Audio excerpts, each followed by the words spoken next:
Hundreds of homes have collapsed into the Atlantic Ocean along North Carolina's Outer Banks since 2020, and the pace is accelerating. 5 houses fell in 45 minutes on a single September afternoon.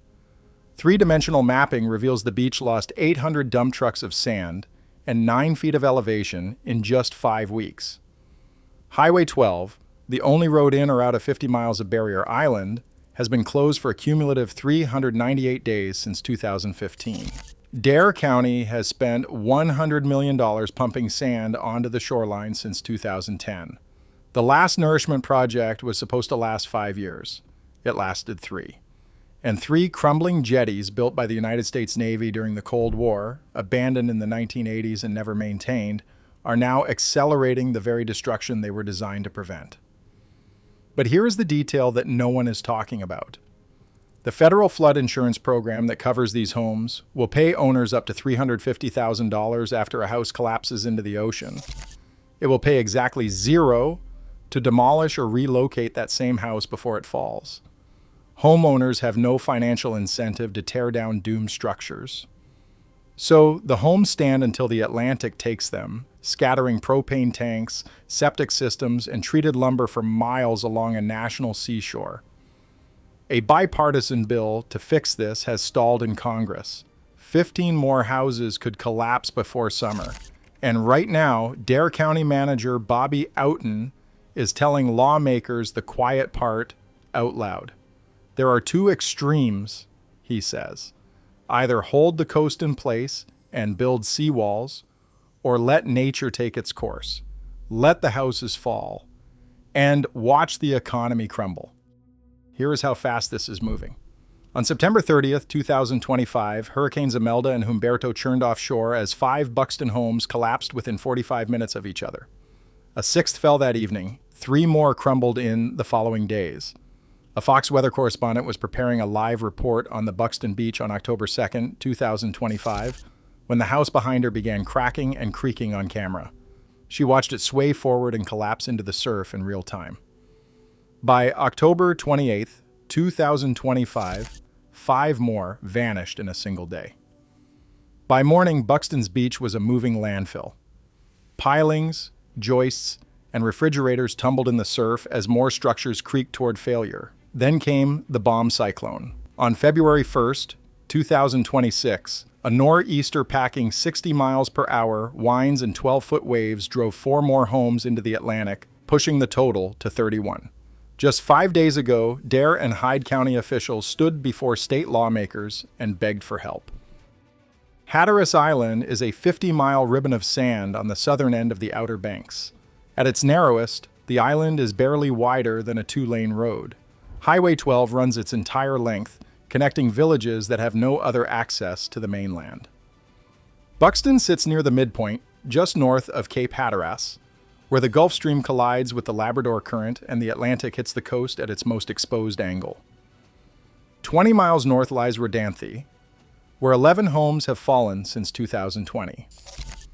Everything south of Buxton depends on one road.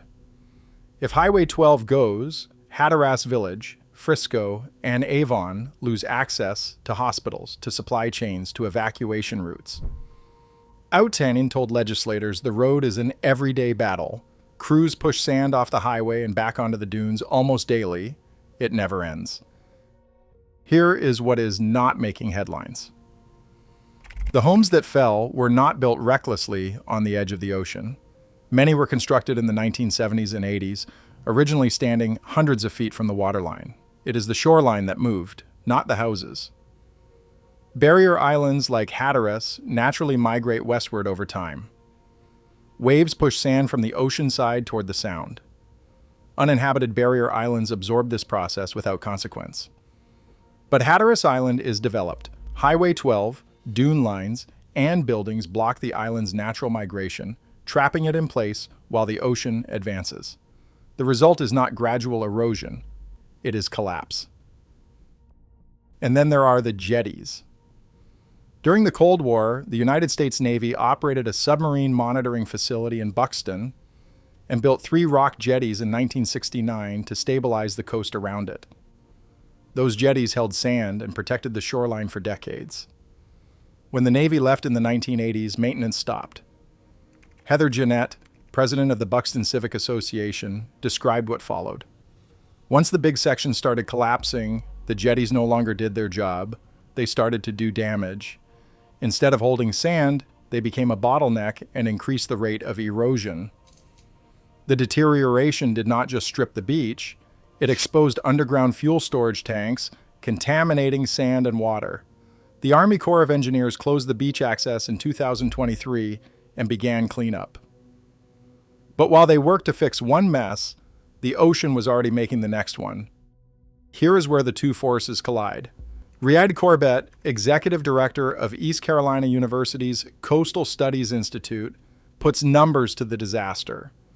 Buxton's shoreline has been eroding at 10 to 15 feet per year for decades. That was the baseline.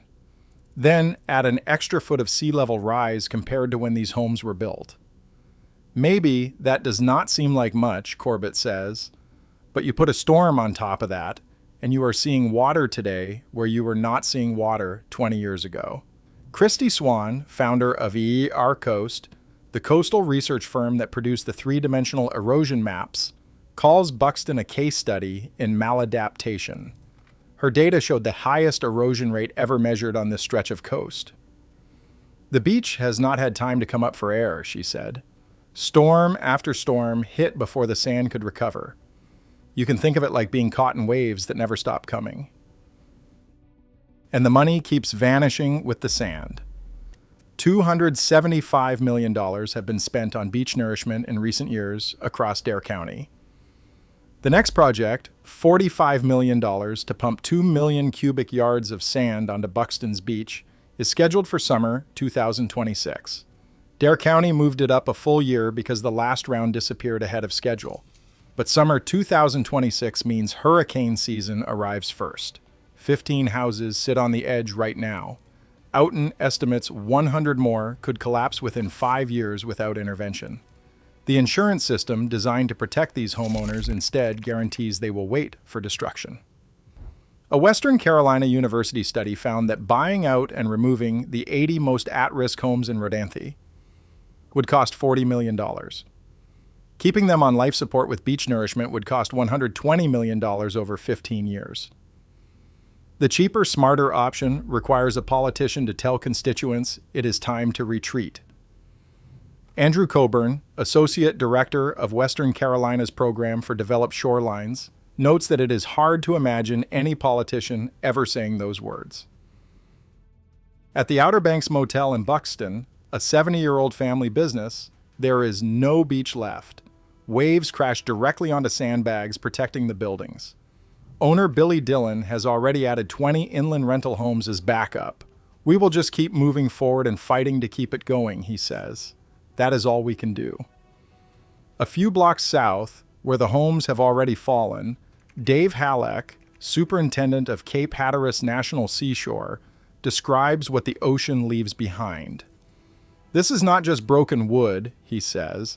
It is propane tanks, septic systems, treated lumber.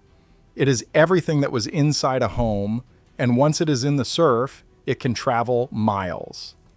Debris from the October collapses was found 2.5 miles from the collapse sites. 35 National Park Service employees deployed as essential workers during the federal government shutdown to haul away 140 truckloads of wreckage. Danny Couch, a former Dare County commissioner and lifelong Hatteras resident, says the same thing everyone on this island is thinking. Everybody tends to pass the buck. The county says it is the state's issue. The state says it is federal. The feds say it is not theirs. Meanwhile, we are out here picking up the pieces. North Carolina state law bans new hardened shoreline structures. The federal insurance program funds collapse but not prevention. The bipartisan bill to change it has gone nowhere. The jetty repair has not started, the nourishment has not arrived, and hurricane season is 3 months away. Hatteras Island resident Zoe Kane drove the familiar stretch of Highway 12 over the holiday break and barely recognized it. The dune she remembered trying to peer over as a kid just to catch a glimpse of the ocean are gone. The pastel and cedar shake homes that once stood behind the dune line now stand directly in the surf. Another local put it more bluntly: we will be digging up forks and knives and silverware 100 years from now, he told reporters. They are going to be finding them. The lost colony of Buxton. 31 homes are already gone. 15 more lean toward the Atlantic. 100 could follow within 5 years. The only road connecting 50 miles of communities to the mainland floods so often that Dare County has lost a full year of economic access in the last decade alone. And the ocean is still advancing 20 feet per year, chewing through sand that cost $100 million to put there, and the next house is already creaking.